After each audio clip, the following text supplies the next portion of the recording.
स्वागत है आपका 4 टीवी न्यूज पर और मैं हूं आपके साथ जो है बात करेंगे उत्तराखंड की खबरों की। देहरादून से खबर सामने आ रही है जहां सचिवालय में धामी कैबिनेट की अहम बैठक और धामी कैबिनेट बैठक में आपदा प्रबंधन पर चर्चा की जाएगी। धामी सचिवालय में सीएम धामी कैबिनेट की अहम बैठक और आपदा समेत कई मुद्दों पर इस दौरान बातचीत की जाएगी, चर्चा की जाएगी। तो आज धामी सीएम धामी कैबिनेट की अहम बैठक और बताया जा रहा है जहां आपदा के साथ साथ कई अन्य मुद्दों पर बातचीत और चर्चा की संभावना जताई जा रही है। देहरादून में इस बैठक का आयोजन और मुख्यमंत्री पुष्कर सिंह धामी की अध्यक्षता में कैबिनेट की अहम बैठक सचिवालय में आयोजित की जा रही है और इस बैठक में आपदा प्रबंधन को लेकर विस्तार से चर्चा की जाएगी ताकि बारिश और भूस्खलन जैसी प्राकृतिक आपदाओं से निपटने के इंतजाम पुख्ता किए जा सके। और इसके अलावा राज्य के विकास से जुड़े कई मुद्दे भी इस बैठक में रखे जाएंगे। माना जा रहा है कि सरकारी योजनाओं के क्रियान्वयन, सड़क और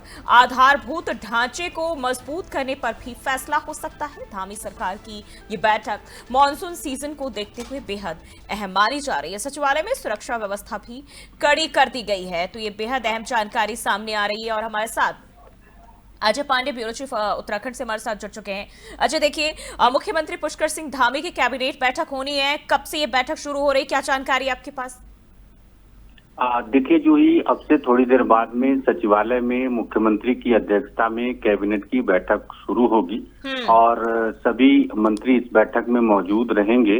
तमाम विषयों पर इस बैठक में चर्चा होगी और सचिवालय में ये बैठक जब होती है, कैबिनेट की जब भी बैठक होती है तो इसमें अनुमोदन मंत्रिमंडल का लेना जरूरी है। तमाम ऐसे विषय हैं जिन विषयों पर विस्तार से चर्चा की जाएगी और समय समय पर मंत्रिमंडल की एक बैठक होती है प्रदेश के विकास के लिए, प्रदेश के हित के लिए। तमाम जो कार्यक्रम है, तमाम जो योजनाएं हैं उन पर चर्चा की जाती है और उन पर कैबिनेट की जब मुहर लगती है तो उसको आगे बढ़ाया जाता है और उस दिशा में तेजी से काम किया जाता है। पिछले एक महीने के दौरान कई बैठक हो चुकी है और आज भी ये जो बैठक है ये काफी महत्वपूर्ण जो बैठक है ये हो रही है।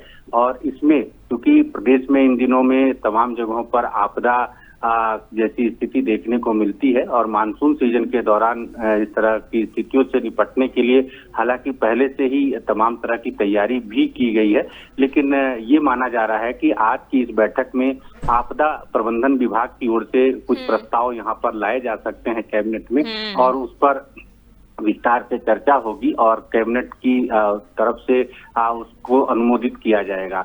इसके साथ साथ शिक्षा विभाग में जो स्थानांतरण का मुद्दा है उस मुद्दे पर भी आज की बैठक में चर्चा हो सकती है। स्थानांतरण के जो मुद्दे हैं पहले भी कई बार यहाँ पर आए हैं, विभागीय अधिकारियों, कर्मचारियों और शिक्षकों के स्थानांतरण को लेकर के, लेकिन जो पारदर्शिता है उसमें लगातार सवाल कई बार खड़े होते रहे हैं। तो संभवतः आज की जो बैठक है उसमें इस विषय पर भी चर्चा हो सकती है। इसके अलावा एक महत्वपूर्ण विषय है लघु और छोटे जो उद्योग हैं उन उद्योगों को लेकर के यानी एमएसएमई को लेकर के भी आज की इस बैठक में चर्चा होने की संभावनाएं जताई जा रही है। इसके अलावा चाहे पीडब्ल्यूडी की बात करें, चाहे पेयजल की बात करें, चाहे ऊर्जा विभाग की बात करें, ये कई ऐसे महत्वपूर्ण विभाग हैं जिन पर भी आज की बैठक में चर्चा होने की संभावना जताई जा रही है।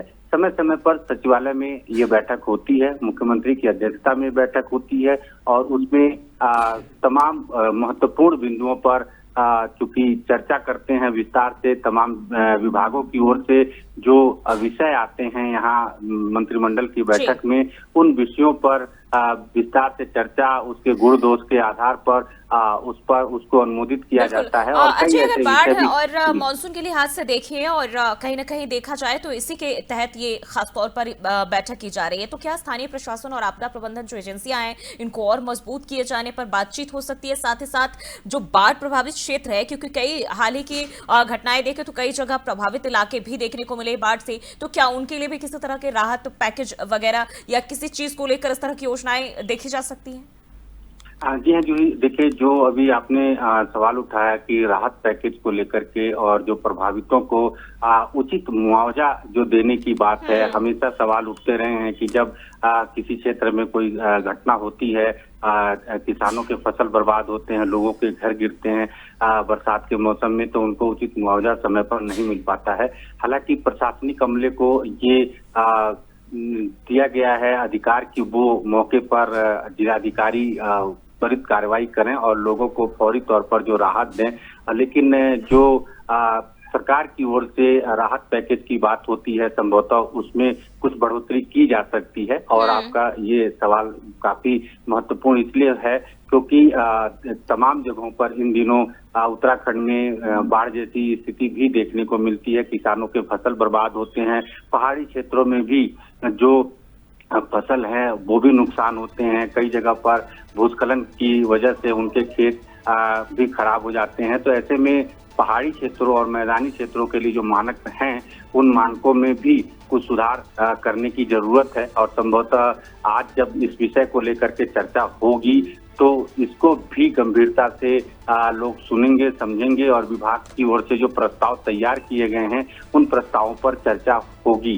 देखिए जो विभागीय अधिकारी होते हैं वो अपने अपने विभाग को लेकर के प्रस्ताव तैयार करते हैं ताकि उसको मंत्रिमंडल की ओर से अनुमोदन मिल जाए और मंत्रिमंडल की मुहर लग जाए। उसके बाद वो उस पर आगे की दिशा में काम करेंगे।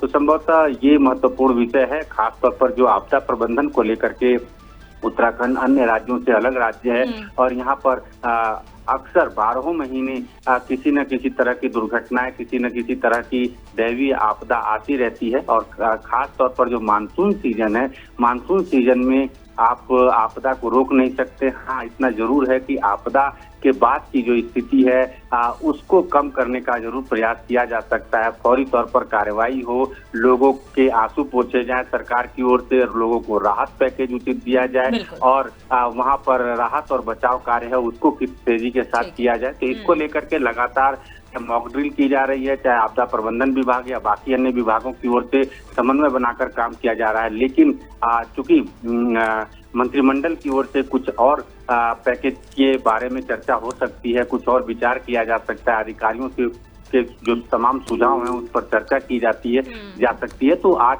की बैठक काफी महत्वपूर्ण रहेगी। जी पंडित जी हमारे साथ आगे भी आपका रुख करते हैं। तो सचिवालय में धामी कैबिनेट की अहम बैठक, जहां आपदा समेत कई अन्य मुद्दों पर इस दौरान चर्चा और बातचीत की संभावना जताई जा रही है।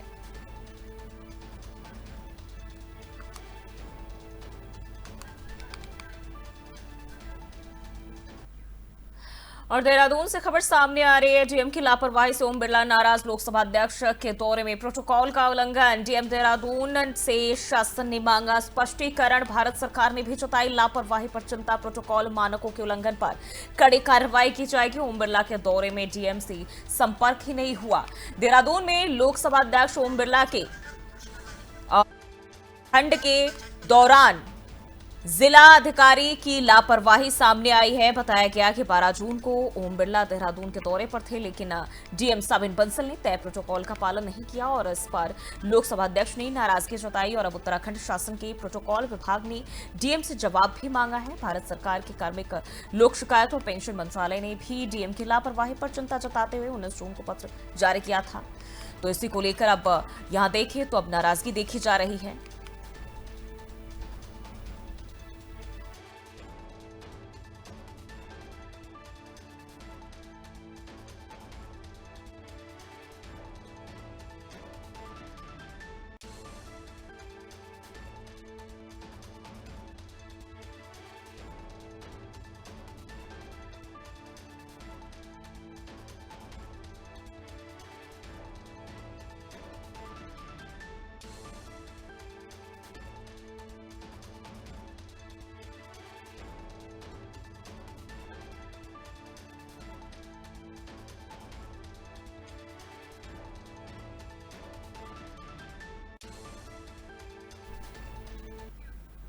और वहीं देहरादून से खबर सामने आ रही है, जहां कांवड़ मार्ग पर दुकानों को अब दिखाना होगा नाम, और धामी सरकार के सख्ते बिना लाइसेंस दुकान बंद। कांवड़ यात्रा में खाद्य सुरक्षा टीमें भी तैनात की जाएंगी। दूध, मिठाई, तेल के सैंपल की जांच की जाएगी। फूड डिस्प्ले बोर्ड अब हर भोजनालय में जरूरी होगा। तो ये बड़ी खबर सामने आ रही है देहरादून से, जहां कांवड़ यात्रा को लेकर अब नियम लागू हो चुके हैं, और ऐसे में एक यात्रा को सुरक्षित और व्यवस्थित बनाने के लिए धामी सरकार ने सख्ती और बढ़ा दी है।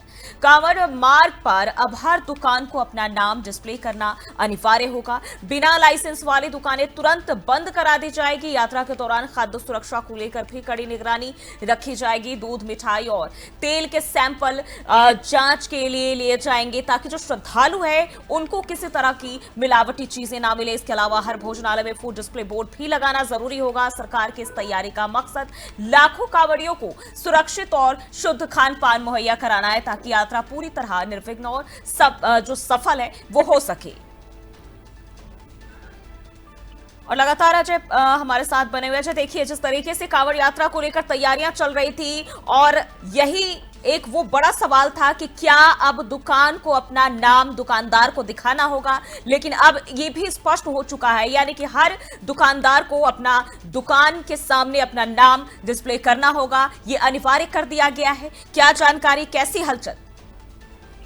देखिए जूही, कांवड़ यात्रा एक धार्मिक यात्रा है, एक श्रद्धा का जो भाव होता है वो है, और ऐसे में लाखों की संख्या में यहाँ हरिद्वार में कांवड़िए आते हैं। हरिद्वार से गंगा जल भर करके अपने अपने आराध्य देव को गंगा जल अर्पित करने के लिए वो यहाँ से जाते हैं। 11 जुलाई से कांवड़ यात्रा की शुरुआत हो रही है, और 23 जुलाई तक गहमा गहमी का माहौल रहेगा, क्योंकि ये इसी बीच में कांवड़ यात्रा का समय है।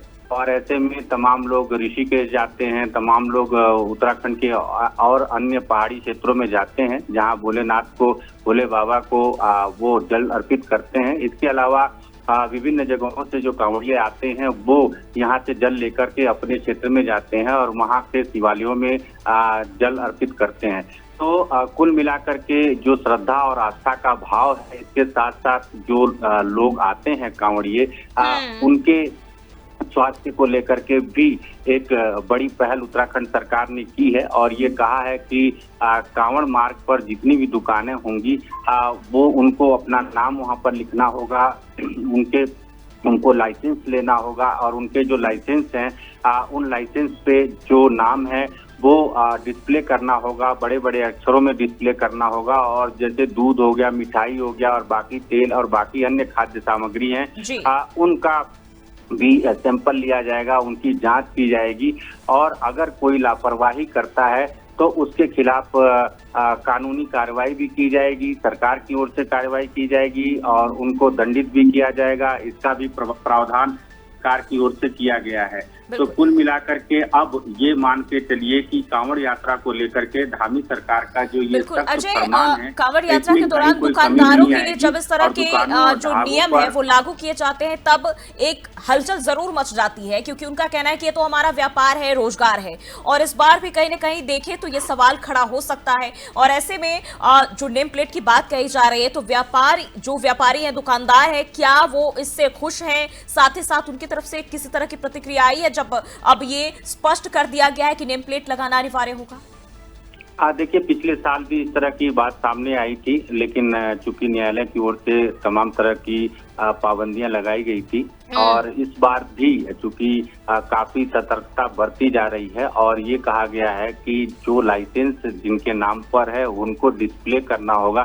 तो जाहिर है कि जब लाइसेंस नाम डिस्प्ले होगा, किसके नाम पर लाइसेंस है, तो उस दुकान का, उस जगह का जो नाम है वो पता चल जाएगा कि वो किसके नाम पर है। जो कांवड़िए वहां आते हैं या जो भी अन्य लोग धार्मिक यात्रा पर आते हैं, तो वो उस नाम को देखेंगे। अगर उनको वो जगह पसंद होगा, वो जगह पर जाना चाहते हैं, तो आराम से जा सकते हैं। अगर उनको वो जगह नहीं पसंद है, उनका नाम नहीं पसंद है, तो वो वहां पर नहीं जा सकते। ये अपने अपने आस्था और अपने अपने भाव का विषय है। लेकिन सरकार की ओर से ये कड़ाई जरूर की जा रही है। हालांकि उत्तर प्रदेश सरकार की ओर से भी इसी तरह का प्रयोग किया गया था पिछले साल भी, और इस साल भी उत्तर प्रदेश सरकार की ओर से ये कहा गया है। अब उत्तराखंड भी उसी कवायद पर चल रहा है और उत्तराखंड की ओर से भी इस तरह के दिशा निर्देश जारी कर दिए गए हैं। और खास बात ये है जो ही कि मुख्यमंत्री ने सख्त निर्देश दिए हैं अधिकारियों को कि वो इस बात को लेकर के कड़ाई से काम करें, सख्ती से काम करें और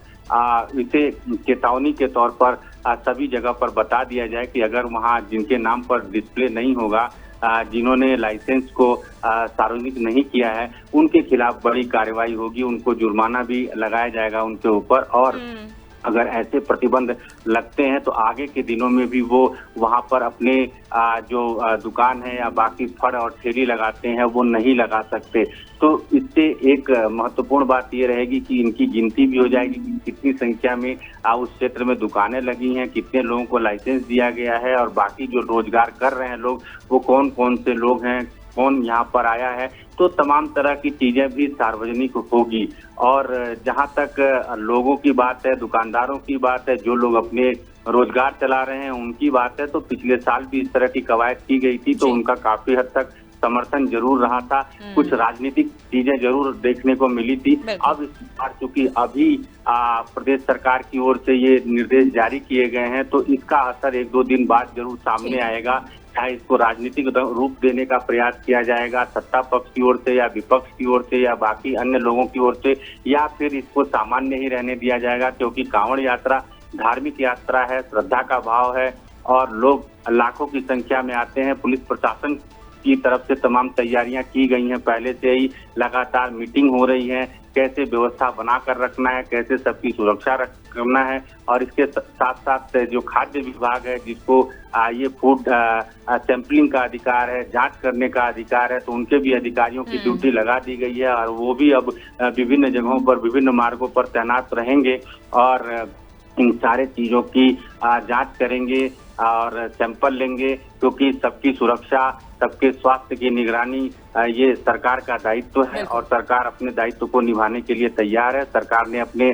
सभी अधिकारियों को, सभी लोगों को ये निर्देश दिए हैं कि वो समन्वय बना करके काम करें और सबके स्वास्थ्य की निगरानी करें और सबको सुरक्षित यहाँ पर इस यात्रा को संपन्न करने दें और उसके बाद जो लोग भी यहाँ आएंगे वो सुरक्षित अपने गंतव्य की ओर रवाना हो जाएं। जी बने रहिएगा हमारे साथ, आगे पे आपका रुख करते हैं। तो अब फूड डिस्प्ले बोर्ड लगाना होगा और हर भोजनालय में ये जरूरी होगा। कांवड़ यात्रा के दौरान सरकार की तरफ से ये सख्त नियम अब लागू।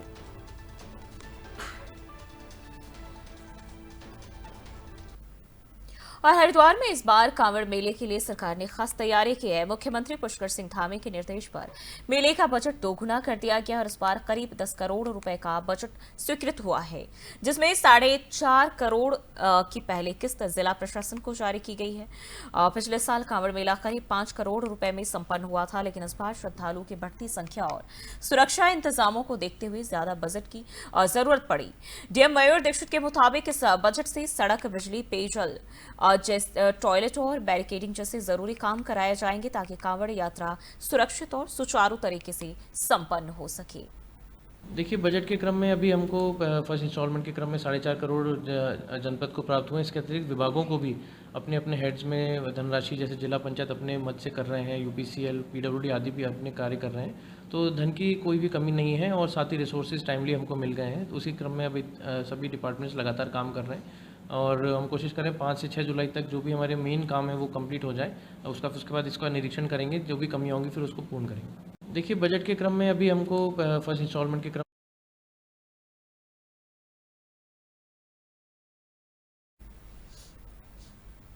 और उत्तराखंड की ऐतिहासिक नंदा देवी राजरात यात्रा 2026 से शुरू होने जा रही है और हर 12 साल में होने वाली यह यात्रा चमोली जिले के नौटी गांव से शुरू होकर करीब 280 किलोमीटर की कठिन पैदल यात्रा के बाद होमकुंड में संपन्न होती है। लगभग 20 दिन चलने वाले इस यात्रा में इस बार करीब 4 लाख श्रद्धालुओं के आने की संभावना जताई जा रही है। श्रद्धालुओं की सुरक्षा और सुविधाओं को देखते हुए सरकार ने सभी पुलों का ऑडिट कराने के निर्देश दिए हैं। पर्यटन विभाग ने यात्रा मार्ग को बेहतर बनाने और अन्य जरूरी इंतजाम भी पूरे करने की तैयारी तेज कर दी है, ताकि श्रद्धालुओं को किसी तरह की परेशानी ना हो। और यह यात्रा बताया जा रहा है कि ऐतिहासिक जो यात्रा है वो सफलतापूर्वक पूरी हो सके, इसके लिए सरकार पूरी तरह से हर एक पहलुओं पर काम कर रही है। और लगातार अजय पांडे हमारे साथ बने हुए। अजय, देखिए, अब नंदा देवी राजजात यात्रा की शुरुआत होने जा रही है और सरकार की तरफ से पूरी तैयारी, पुलों का ऑडिट का जो काम है वो भी अब शुरू किया जाएगा। क्या कुछ निर्देश दिए गए? देखिए, जो ये 2026 के में ये नंदा देवी राजजात यात्रा की शुरुआत हुई और इस यात्रा को और ज्यादा ऐतिहासिक बनाने के लिए और ज्यादा आसानी से पूर्ण कराने के लिए प्रदेश सरकार की ओर से पहले से ही प्रयास किए जा रहे हैं। और चूंकि ये यात्रा एक महत्वपूर्ण धार्मिक यात्रा है और हर 12 साल बाद ये यात्रा होती है और करीब 280 किलोमीटर की ये पैदल यात्रा है। और चमोली जिले के नमट्टी गांव से ये यात्रा शुरू होती है और हेम तक ये यात्रा चलती है। और इस यात्रा में बहुत सारे आस्था और धार्मिक भाव यहाँ देखने को मिलते हैं। लोग काफी समय से इस यात्रा की तैयारी में जुटे रहते हैं। तो ऐसे में प्रदेश सरकार लगातार इस यात्रा को लेकर के बैठकें कर रही है और कहीं से कोई कमी न रहने पाए उसको लेकर के प्रयास किए जा रहे हैं। जितने भी इस यात्रा मार्ग पर पुल पड़ेंगे उसको लेकर के ये प्रयास किया जा रहा है कि सभी पुलों की ऑडिट हो जाए, ताकि सारे पुल सुरक्षित हैं, क्योंकि हजारों की संख्या में लोग इस यात्रा में जुड़ते हैं। और न केवल अपने देश के, भारत के, बल्कि विदेशों के भी तमाम लोग इस यात्रा में शामिल होते हैं। तमाम ऐसे लोग हैं जो अन्य देशों में जाकर के अपने रोजगार कर रहे हैं, अपने काम कर रहे हैं, अपने बिजनेस कर रहे हैं, वो भी उस दौरान इस यात्रा में शामिल होते हैं। ये काफी बड़ी यात्रा है, आस्था और श्रद्धा का बड़ा केंद्र नंदा देवी राजजात यात्रा है। और इसमें लाखों की संख्या में जब श्रद्धालु आते हैं तो उनके लिए हर संभव बेहतर सुविधाएं मुहैया कराई जाए। और काफी कठिन ये यात्रा होती है, दुर्गम मार्ग से होकर के जाना होता है। तो ऐसे में सरकार का एक बड़ा दायित्व है कि सभी लोगों को सुरक्षित ये यात्रा कराने के लिए सरकार प्रयास करे। और इसी दिशा में मुख्यमंत्री पुष्कर सिंह धामी भी लगातार बैठक करते रहे हैं, अधिकारियों को दिशा निर्देश देते रहे हैं। अब ये कहा जा रहा है कि जितने भी यात्रा मार्ग पर पुल पड़ेंगे उन सारे पुलों की ऑडिट होगी, अगर उनको दुरुस्त करने का किया जाएगा, जहाँ पर कोई कमी होगी उसको ठीक करने के बाद ही उस मार्ग पर यात्रा की अनुमति दी जाएगी। और इसके साथ साथ अभी लंबा वक्त है, अभी 1 साल का वक्त है यात्रा की शुरुआत होने में। तो जाहिर है कि एक लंबा वक्त है और इस दौरान जितनी भी कमियां हैं उनको दुरुस्त किया जाए। लेकिन क्योंकि ये धार्मिक यात्रा है, बड़ी धार्मिक यात्रा है, आस्था का बड़ा केंद्र है, तो ऐसे में पूरा प्रयास यही रहेगा कि कहीं से भी कोई कमी ना होने पाए। क्योंकि अगर कहीं किसी तरह की कमी होती है, लोगों के आस्था और श्रद्धा का जो भाव है वो प्रभावित, ये चीज नहीं होने पाए। और सरकार का प्रयास यही रहेगा कि इस कठिन यात्रा को आसानी के साथ और लोगों के श्रद्धा भाव के साथ इस यात्रा को पूरा कराया जाए और 12 साल बाद होने वाली इस यात्रा को और अधिक ऐतिहासिक बनाए। बिल्कुल, बहुत बहुत शुक्रिया आपका जानकारी साझा करने के लिए।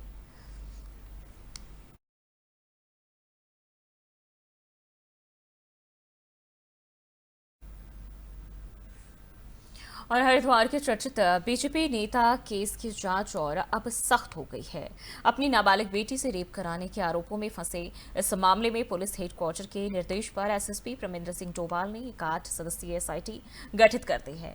एसपी सिटी की अगुवाई में बनाई गई टीम मामले की गहराई से जांच कर रही। सूत्रों के मुताबिक एसआईटी की पड़ताल में कई और स्थानीय नेताओं के नाम भी उजागर हो सकते हैं, जिन्हें चार्जशीट में शामिल किया जाएगा। एसएसपी डोभाल ने साफ किया है कि जांच पूरी तरह निष्पक्ष और ठोस होगी। एसआईटी जल्द ही चार्जशीट दाखिल कर सकती है और दोषियों पर सख्त कार्रवाई भी तय मानी जा रही है।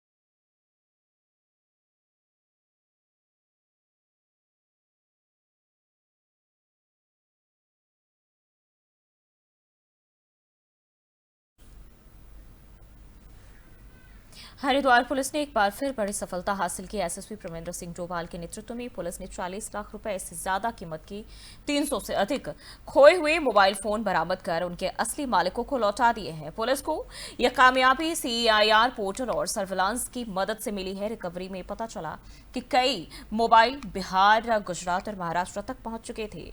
रोशनाबाद पुलिस कार्यालय में आयोजित कार्यक्रम में मोबाइल लौटाए गए तो कई चेहरों पर खुशी साफ देखने को मिली। बीते साल भी हरिद्वार पुलिस ने 668 मोबाइल फोन ढूंढकर वापस किए थे। लगातार मेहनत कर रही पुलिस की ये कोशिश लोगों में भरोसा बढ़ा रही है।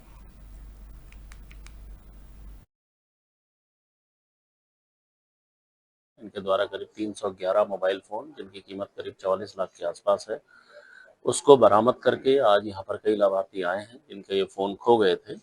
उनको आज फ़ोन वितरित किए गए हैं। मैं पूरी टीम को बहुत बधाई देता हूँ कि इनके द्वारा काफ़ी मेहनत इस संबंध में की जाती है। पूर्व वर्ष में भी करीब 650 से ऊपर मोबाइल पुलिस ने बरामद किए थे और इस वर्ष भी अब तक पिछले 6 माह में 300 से ऊपर फ़ोन अभी तक बरामद किए हैं। मुझे उम्मीद है कि लोगों का जो भरोसा है, क्योंकि जब ये फ़ोन का सिर्फ जाना एक इक्विपमेंट का जाना नहीं होता है, कई मेमोरीज इसमें, कई पासवर्ड और कई ज़रूरी जानकारियाँ होती हैं।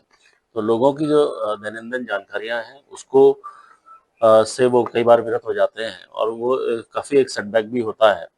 तो उन मेमोरीज को पुलिस ने आज फिर से जीवंत किया है। मेरे को पूरी टीम जो इसमें लगी है उसको मैं बधाई देता हूँ और मैं लोगों को भी धन्यवाद देता हूँ कि उनके द्वारा पुलिस पर भरोसा किया गया। Thank you CO of. और उत्तराखंड के विकासनगर से पुलिस को बड़ी कामयाबी हाथ लगी। हरबर्टपुर इलाके से अंतर्राज्यीय चोर गिरोह के 3 सदस्यों को गिरफ्तार किया गया है। मुख्य आरोपी सतवंत शर्मा हरबर्टपुर में किराए के मकान में रह रहा था और पहले किसी मार्केटिंग कंपनी में काम करता था। ज्यादा कमाई के लालच में वह चोरी की घटनाओं को अंजाम देने लगा। पुलिस को सूचना मिली कि सतवंत शर्मा अपने साथियों के साथ इलाके में चोरी की फिराक में घूम रहा है। सूचना मिलते ही पुलिस ने कार्रवाई करते हुए तीनों को रंगे हाथों गिरफ्तार किया है। पुलिस ने इनके पास से 8 लाख रुपए की चोरी की संपत्ति भी बरामद की है। पुलिस पूछताछ में कई खुलासे होने की संभावना जताई जा रही है।